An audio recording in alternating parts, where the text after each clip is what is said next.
നമസ്തേ. ഇന്ന് ഞാനൊരു 369 എന്ന് പറഞ്ഞിട്ടുള്ള ഒരു പവർഫുൾ ആയിട്ടുള്ള ടെക്നിക്കിനെ കുറിച്ചിട്ടാണ് പറയുന്നത്. ഇത് ഇത് 369 എന്ന് പറഞ്ഞു കഴിഞ്ഞിട്ടുണ്ടെങ്കിൽ ആ നമ്പറിന് വളരെയധികം ഫ്രീക്വൻസി കഴിവുള്ളതാണ്, ഊർജപ്രവാഹമുള്ള ഒരു നമ്പറാണത്.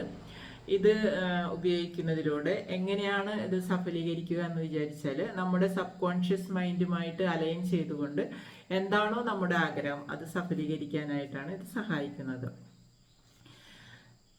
ഇത് നമ്മുടെ മാനസിക സമാധാനത്തിന് വേണ്ടി ഉപയോഗിക്കാം, സാമ്പത്തിക അഭിവൃദ്ധിക്ക് വേണ്ടി ഉപയോഗിക്കാം, റിലേഷൻഷിപ്പിന് വേണ്ടിയിട്ട്, അതുപോലെ ഹീലിങ്ങിന് വേണ്ടിയിട്ട് ഒക്കെ നമുക്ക് ഇത് ഉപയോഗിക്കാവുന്നതാണ്. ഇത് എങ്ങനെയാണ് ചെയ്യുക എന്ന് വിചാരിച്ചാൽ, ഇത് നമ്മുടെ ഒരു ആഗ്രഹം നമുക്ക് തിരഞ്ഞെടുക്കുക. ഒരു ഇൻറ്റൻഷൻ ഒരു പ്രാവശ്യം മാത്രമാണ് നമുക്ക് ഉപയോഗിക്കാൻ പറ്റുക. ഇപ്പം എല്ലാവരും നേരിടുന്ന ഒരു പ്രതിസന്ധി സാമ്പത്തിക അഭിവൃദ്ധി നേടണം എന്നുള്ളതാണ്, ആ നേടാൻ കഴിയാത്തത്. അപ്പം അതിന് വേണ്ടിയിട്ട് ഞാനിവിടെ ഒരു ഉദാഹരണമായിട്ട് പറയുക. ഇപ്പോൾ കാലത്ത് നമ്മൾ എഴുന്നേറ്റിട്ട് ആ ആഗ്രഹം നമ്മൾ കാണുക, അതായത് സാമ്പത്തിക തടസ്സങ്ങളൊക്കെ മാറിയിട്ട് നമുക്ക് പണം നമ്മളിലേക്ക് ഒഴുകി വരണം. അപ്പം അതിന് വേണ്ടിയിട്ട് നമ്മൾ എന്ത് ചെയ്യുക,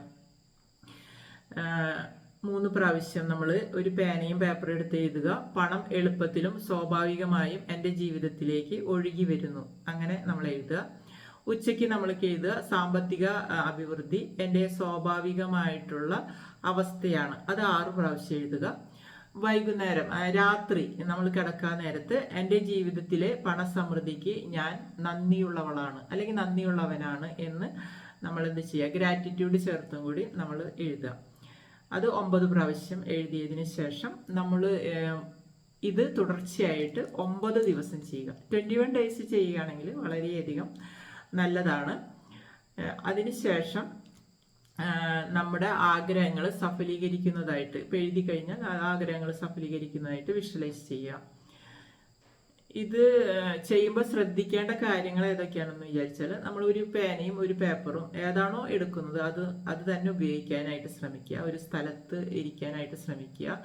അതുപോലെ തന്നെ നമ്മുടെ ഒരു ശ്വസനത്തിൽ ശ്രദ്ധിച്ചുകൊണ്ട് ഒന്ന് കാമായിട്ട് നമ്മൾ അതിനെക്കുറിച്ച് എഴുതാനായിട്ട് ശ്രമിക്കുക. പിന്നെ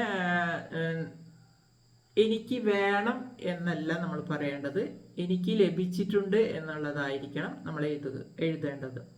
എന്തെങ്കിലും ഡൗട്ടുകളൊക്കെ വരികയാണെങ്കിൽ നിങ്ങൾ അതിനെക്കുറിച്ചൊന്നും ശ്രദ്ധിക്കേണ്ട, നിങ്ങൾ എഴുതുക മാത്രം ചെയ്താൽ മാത്രം മതി. ഇതെങ്ങനെയൊക്കെയാണ് മാറ്റം ഉണ്ടാകുക എന്ന് ചോദിച്ചാൽ, നമ്മുടെ ചിന്തകളുടെ ഫ്രീക്വൻസി മാറും, അവബോധ മനസ്സിൽ സബ് കോൺഷ്യസ് മൈൻഡിൽ റീപ്രോഗ്രാം ചെയ്യും. പിന്നെ ജീവിതത്തിൽ നമ്മൾക്ക് ഒരു സിങ്ക്രോണിസിറ്റി കാണാനായിട്ട് കഴിയും, ഒരു റിതം നമുക്ക് ഉണ്ടായിട്ട് നമ്മുടെ ചിന്തകൾക്ക് ഒരു ക്ലാരിറ്റിയും, അത് എന്താണോ നമ്മുടെ തടസ്സം അതിനൊരു ഹീലിംഗ് അനുഭവമൊക്കെ ലഭിക്കാനായിട്ട് ഇത് സഹായിക്കും.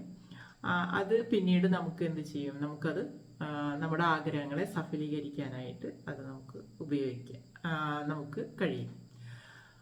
Okay, thank you.